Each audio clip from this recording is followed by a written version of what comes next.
todos a un nuevo tip de A5.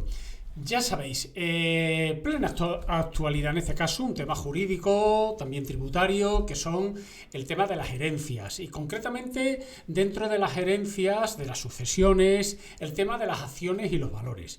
Bueno, ya sabéis que el tema de las herencias es un tema complejo, no por el impuesto en sí, sino porque en las herencias afectan, pues prácticamente afectan la totalidad del patrimonio de la persona, del fallecido.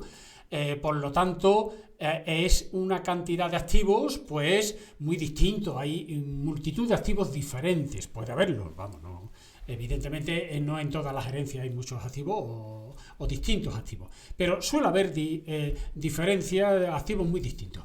En definitiva, eso también unido a que cada comunidad autónoma pues tiene un tipo del impuesto distinto también, diferente, pues hace que sea un poco más complejo.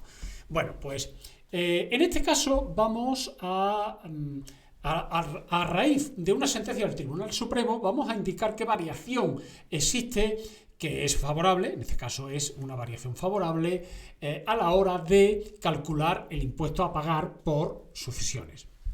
Pues bien, nosotros ya sabemos que para calcular el impuesto tenemos que sumar el valor de todos los activos. De todos los activos se suma el valor de todos los activos y a ese valor, a ese total, se le añade lo que se le denomina ajuar doméstico, que hasta ahora es el 3%.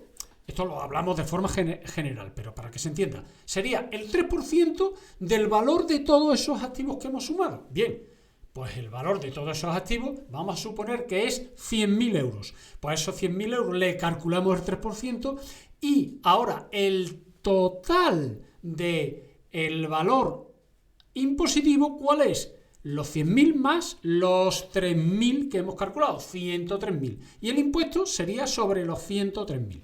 Bueno, eso de forma genérica para que se entienda. Ahora, ¿qué sucede? Que el Tribunal Supremo nos ha dicho las acciones y valores no se tienen en cuenta a la hora de calcular ese 3% del ajuar doméstico. Por lo tanto, ¿qué significa esto? Vamos a nuestro ejemplo de nuevo. Tenemos 100.000 euros de la suma de todos los activos, es decir, la vivienda, la casa en la playa, una finca que tenemos de Naranjo en algún sitio, el vehículo, las cuentas del banco, seguros, etcétera. Bueno, la suma de todo.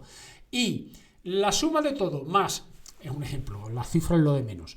Tenemos la suma de todo que a eso, bueno, pues por ejemplo 30.000 euros, de los 100.000, 30.000 euros corresponde a acciones que tenemos de Telefónica o del Banco Santander o de Google.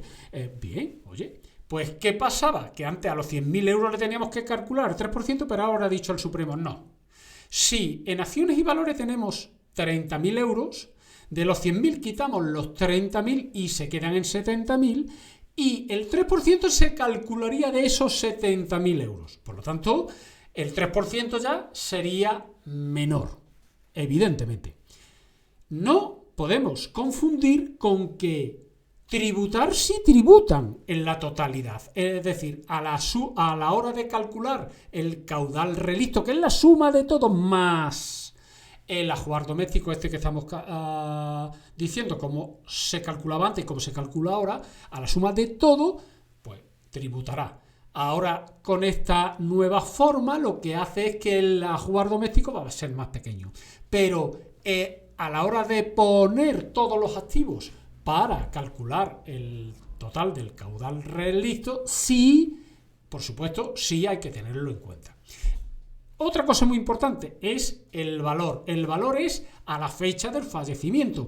Por lo tanto, si son valores cotizados en mercados oficiales, pues evidentemente es el que digan la cotización en ese momento. Y si son otros tipos de acciones o valores, bueno, pues se determinarán conforme a la normativa vigente del impuesto correspondiente.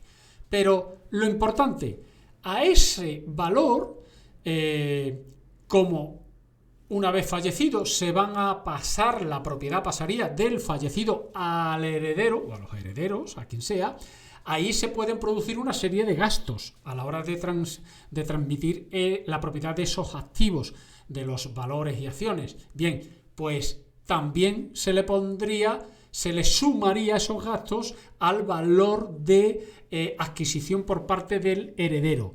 ¿Por qué decimos esto? Porque a la hora de que el heredero quisiera transmitir esos acciones o valores, ya sabemos que la ganancia patrimonial obtenida es de la diferencia entre el valor de la transmisión en el momento que lo transmita y el valor de la adquisición. ¿Y cuál sería en este caso? Este que estamos contando del valor a la fecha del fallecimiento más los gastos ocasionados por la transmisión.